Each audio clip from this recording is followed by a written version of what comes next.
Precisamos ser livres para sermos nós mesmos, para sermos quem Deus nos criou para ser, para tomar nossas próprias decisões, viver nossa vida e viver para agradar a Deus e não para ser manipulado e controlado pelo passado ou pelas pessoas do nosso passado.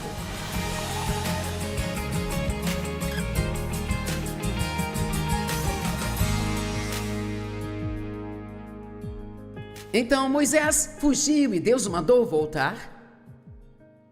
Agar fugiu e Deus disse a ela para voltar.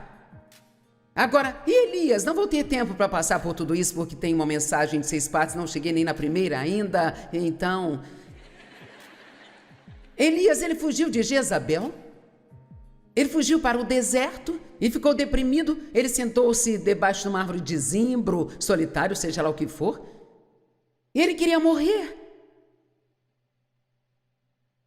E um anjo veio e ministrou a ele, ele acabou indo embora e então parou numa caverna e eventualmente ele ouviu a voz do Senhor, uma voz calma e suave, e é tão maravilhoso, você pode ler na Amplificada. Deus disse a ele: o que você está fazendo aqui?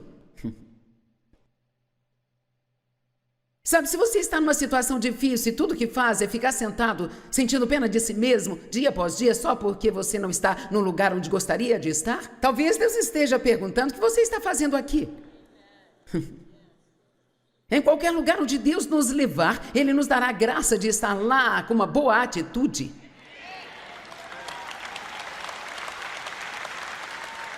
Eu disse, em qualquer lugar onde Deus nos colocar, Ele nos dará a graça de estar lá com uma boa e santa atitude. Você nunca sabe que tipo de fruto você dá até que seja espremido.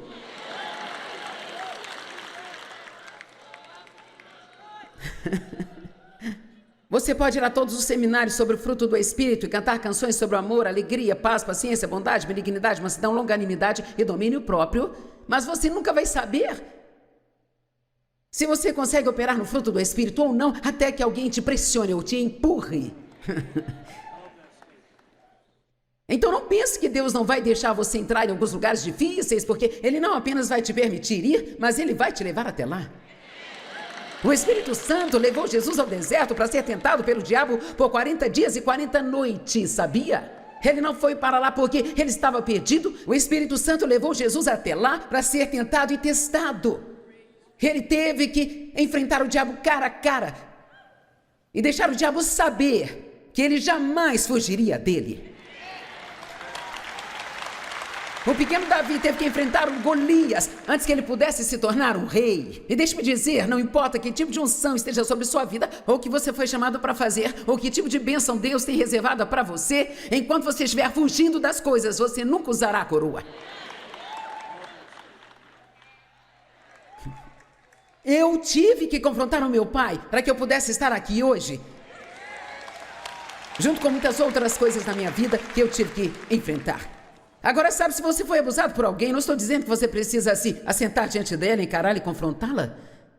Deus pode querer que você confronte alguém, mas não faça isso só porque estou te contando minha história. Certifique-se de ouvir de Deus o que Ele quer que você faça. Deus não lida com todo mundo da mesma maneira. Na verdade, pode não ser nada sábio para você fazer isso.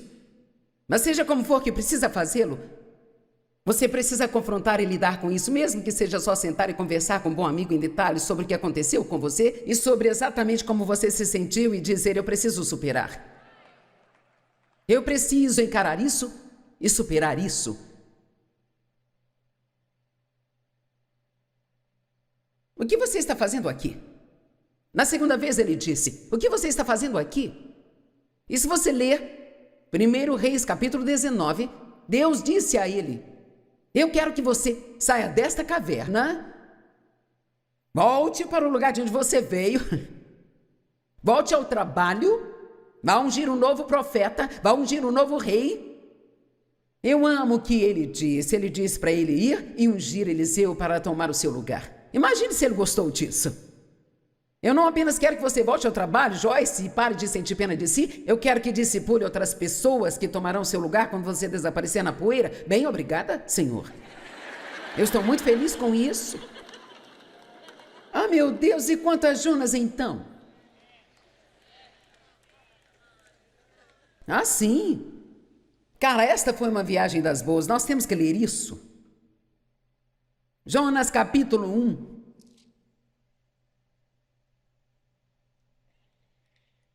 Jonas capítulo 1, agora a palavra, verso 1, agora a palavra do Senhor veio a Jonas, filho de Amitai, dizendo, levante-se, vá para Nínive, aquela grande cidade, e proclame contra ela, pois a sua iniquidade chegou diante de mim. Mas Jonas levantou-se para fugir, isso significa correu para Tarsis, para não estar na presença do Senhor como seu profeta. Agora, se você olhar no mapa, Tarsis fica exatamente na direção oposta de onde Deus havia dito para ele ir.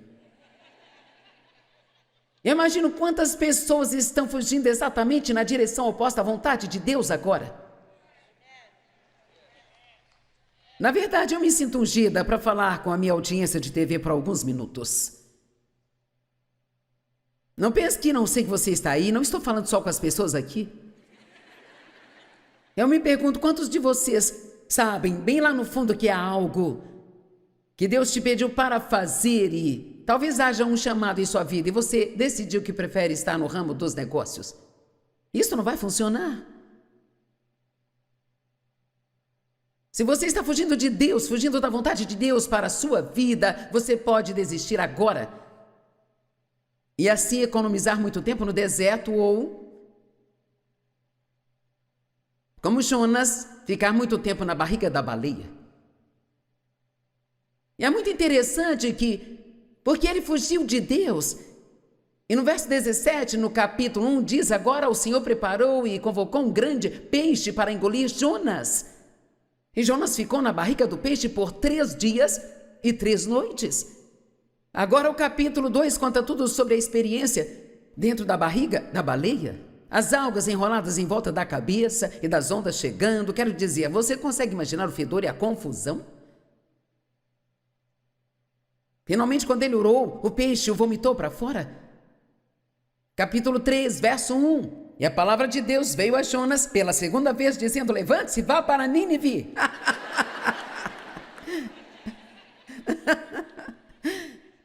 Não importa quantas baleias seja preciso.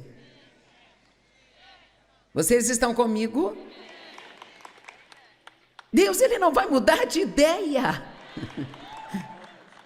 Vamos, alguém me acompanha aqui hoje? Eu me pergunto, quantas baleias me engoliram antes de eu finalmente dizer, Deus é Deus, eu tenho que fazer as coisas do jeito dele?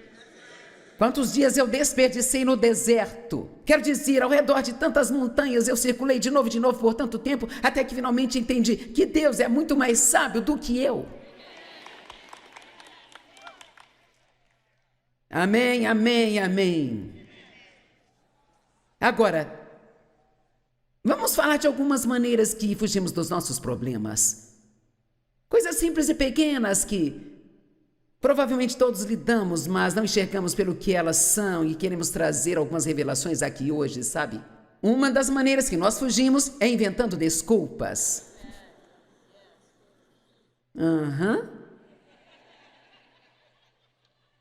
Lucas 14, 18. Mas todos eles começaram a inventar desculpas e a se esquivar. O primeiro disse a ele, eu comprei um pedaço de terra, eu tenho que ir cuidar dela. Eu não posso aceitar, me desculpe. E outro disse, eu comprei 5 cabeças de boi e vou examiná-las e dar a minha aprovação a respeito delas. Eu não posso ir, por favor, desculpe-me. Este é o meu favorito. E outro disse, eu tenho uma esposa.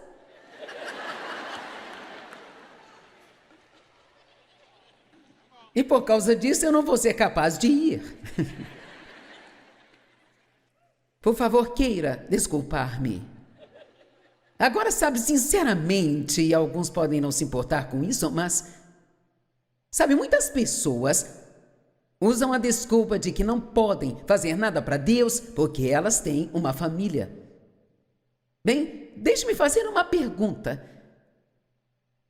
Quando Jesus chamou os seus discípulos e eles deixaram tudo, afastando dos seus negócios e o seguiram, você acha que algum deles tinha família? Pedro tinha uma sogra, então ele tinha que ter uma esposa. E provavelmente tinha filhos. Quem diz que você não pode fazer nada para Deus só porque tem família? Você não deve ignorar sua família?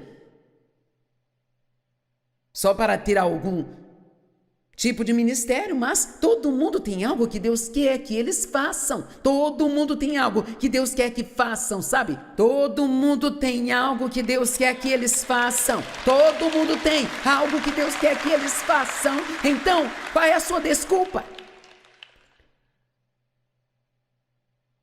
Eu não quero me envolver em nada na igreja, sabe? Eu fiz isso uma vez e eu me machuquei.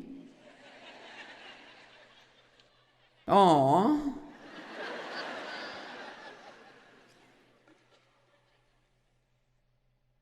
Ouça, eu me machuquei tanto na igreja que cheguei a pensar que nunca recuperaria. Não pense que só porque vai à igreja você nunca se machucará. Algumas das pessoas mais malvadas do mundo estão na igreja.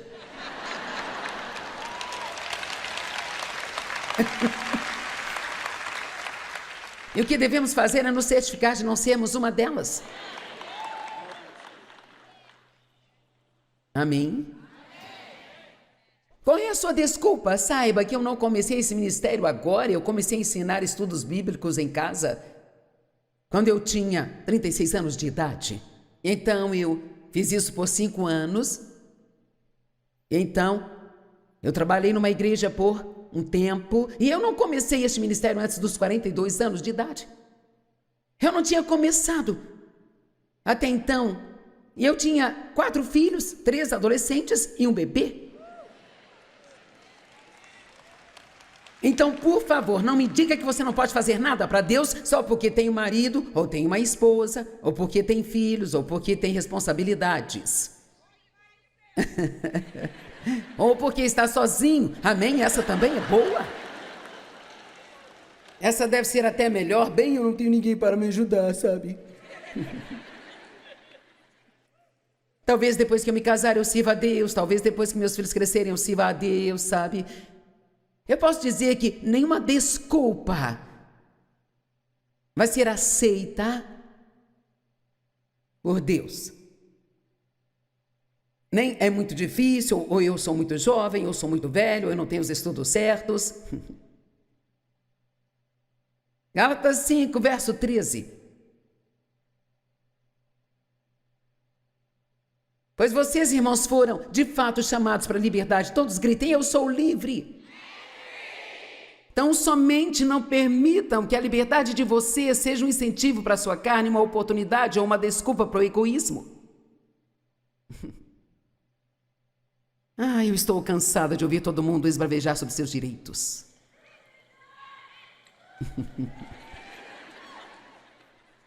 Deixe-me fazer uma pergunta. Quando que, para você ter o seu direito, quando isso te dá o direito de vir me privar dos meus direitos? Amém? Eu sinto muito, mas eu não entendo isso. Parece que hoje todo mundo tem direitos, menos os cristãos.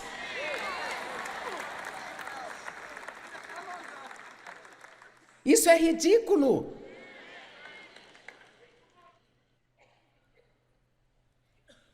Eu sou livre para fazer o que eu quero. Bem, não se isso machuca outra pessoa. É o que a Bíblia diz. Mas deixe-me dizer algo, como crentes em Jesus Cristo e como pessoas que representam a Deus em toda a terra, nós não somos do mundo, estamos nele, mas não somos dele, não podemos ser como ele.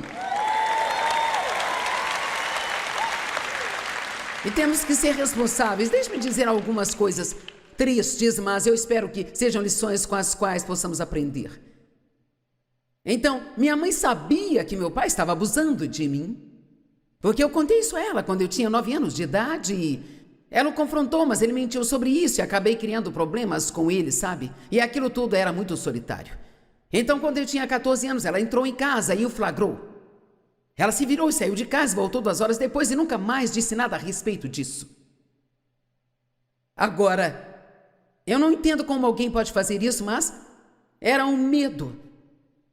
Ela tinha medo dele, tinha medo de que ela não conseguiria cuidar de si se o deixasse. E 35 anos depois de tudo ter acontecido, ela finalmente me disse um dia, eu sinto muito pelo que deixei seu pai fazer com você. Eu simplesmente não pude encarar o escândalo. Ok, agora eu quero te mostrar o que fugir faz com você. Ok? Se ela o tivesse confrontado e confiado em Deus, E dito, eu não sei o que eu vou fazer, mas eu vou tirar minha filha desta situação. Deus, Ele vai cuidar de mim. Ele vai ajudar-me. Quão diferente a minha vida poderia ter sido. A vida do meu irmão não teria sido do jeito que ela foi. E a vida dela não teria sido do jeito que foi. Eu acho que esta é uma mensagem importante para alguém aqui hoje, sabe? E se não estiver neste lugar, certamente alguém assistindo pela televisão.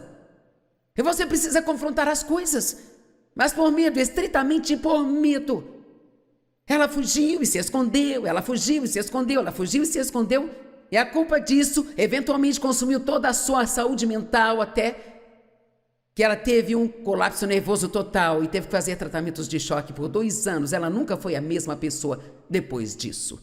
Quase todo especialista pode dizer que mais de 80% de todas as doenças estão enraizadas no estresse.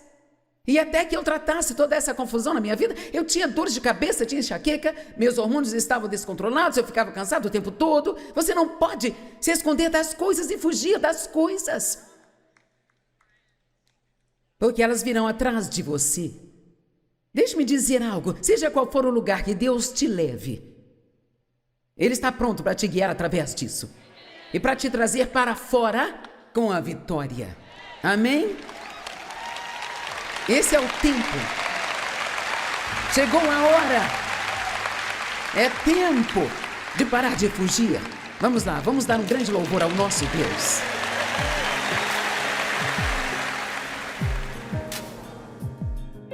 Não consigo enfatizar o suficiente o quão importante é confrontar o seu passado.